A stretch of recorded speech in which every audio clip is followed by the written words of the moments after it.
So, jumping into today's topic, a thought came to me the other day while I was working that why is it everything around us seems to be against us, not only as men, but as Christians, but also as young people, right? I count myself as a young person because I'm under the age of 25, but I'm also not that young, and yet everything seems to be stacked up against me. I seem to be at odds with everything around me and everything that I want and everything that I should have, right?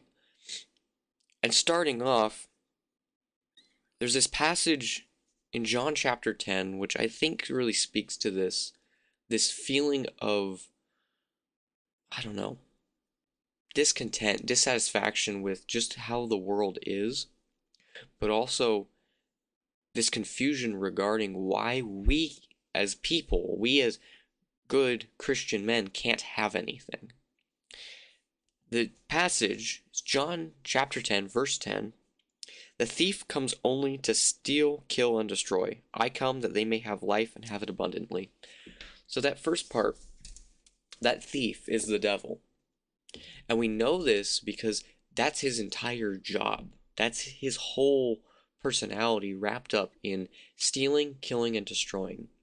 You see, he is going after each and every one of us because we have what he can never have. We have love, we have hope, and we have forgiveness. He doesn't have any of those. He can't have any of those. And so, he's taking that from each of us. And one of the core parts of that, of destroying us, is removing our ability to provide for ourselves, to house ourselves, and to maintain purpose.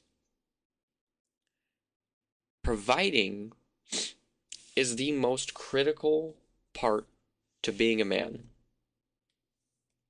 You are called to provide for yourself, for your family, and for those around you in some way. We are called to toil and labor in the soil, to subdue the earth, and to multiply it. And when the devil comes in and makes it so you can only work some dead end, awful job where you feel pointless, abused, neglected, and you still can barely pay the bills, you are disconnected from your legitimate purpose and your ability to provide. When you can barely make enough to get by each month,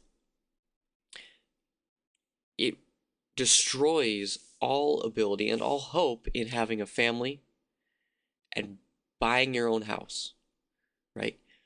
To provide shelter for yourself and your family. So instead, you're stuck in an apartment that you have no ownership over. You can get kicked out at any moment, and you're paying for nothing. It's this endless cycle of just paying into the landlord for a roof over your head that you can claim nothing from. That payment will never carry over. It will never go anywhere. And so you have no ownership. You have nothing to take pride in, nothing to feel accountable or responsible for. And so it destroys this part of our mind that wants ownership and that wants responsibility, that wants accountability. The devil slowly picks at that until nothing's left. He also comes in and attacks your means to provide and to find purpose and joy in your labor by setting you up for the worst jobs or for jobs that abuse you. And in the current market, the economy loves single men because they will work hard for basically nothing. They will work hard enough to get by.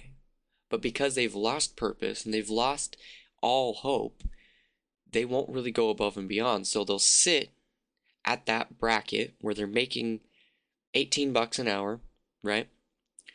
Which is just enough to pay the bills and have a little fun money, but they will never have a savings. They'll never be able to put a down payment on a house. They'll never be able to afford having a wife and children. The market loves single men because they don't have the necessity to go above where they're at. They don't feel the necessity to strive for better paychecks or better hours or even just a better work environment so they can go home and feel happy with their family. Instead, they go home and they drown themselves either in liquor or porn or entertainment, drugs. It's easy to do that as a single man. And so the devil and the world, by extension, wants to keep you in that place.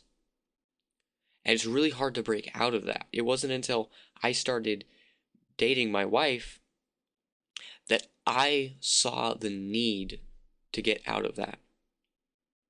It took me a while. It took me 2.5 years to find a place where I'm making enough to actually provide. I'm able to put money in savings for her. I'm able to put actual food on the table and pay for us having a child. It takes time, but there's that necessity behind it. This is why the devil has attacked men so aggressively, is because when we start to feel that necessity, we get closer to God. We don't feel the need to get closer to God when we're just complacent. And we're just kind of, I guess, what's a good word for it? I guess numbed. He has given us all these toys and shiny things to chase after, and we're just distracted with that. We don't feel the need to go after God. We don't feel the need to do anything more, to reach higher. And we lose our purpose. We lose that sense of purpose that drives us. The devil has attacked you specifically. If you're a young man or even young woman, he has attacked you, your design, your purpose, and your calling so aggressively because he hates that you have that. Because he doesn't get it. He doesn't have hope. He doesn't have purpose. He doesn't have love or affection or forgiveness from God. But you do. And so he is doing everything he can to attack and destroy you. He will steal everything from you because it hurts God by extension. God loves you. And when you hate him or you ignore him, he hurts. He feels pain in that. And so the devil loves to do it. He loves to drag you away into these desires of the flesh, into these horrible work circumstances and situations where you don't see the light at the end of the tunnel. He loves to drag you into this hopelessness of never even imagining owning a house or having a family. He loves to drag you down into that because it breaks your spirit. Now, it's not very hopeful, and I'm sorry, but we need to recognize as men, this is the modern war we're waging.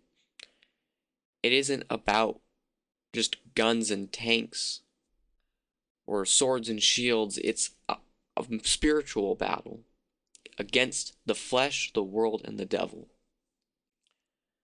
Now, how do we resolve that? First off, I know things are grim. I know there's not a lot of hope out there. But turn to God. That's what I did, and it worked out better than I could have ever imagined. I now have a home. I have a family. I have love, and I have God in my life. I could have never asked for anything more, or even imagined anything more than that. So turn to God, give him your all, and find that little spark of hope, right? Just a little bit to keep you motivated, to keep you going, and it'll slowly build into a fire that will ignite your world and the world of those around you. So, I don't know what else I need to say. We're gonna do a couple of these, so stick around, I guess. And I hope you enjoy. Bye, everybody.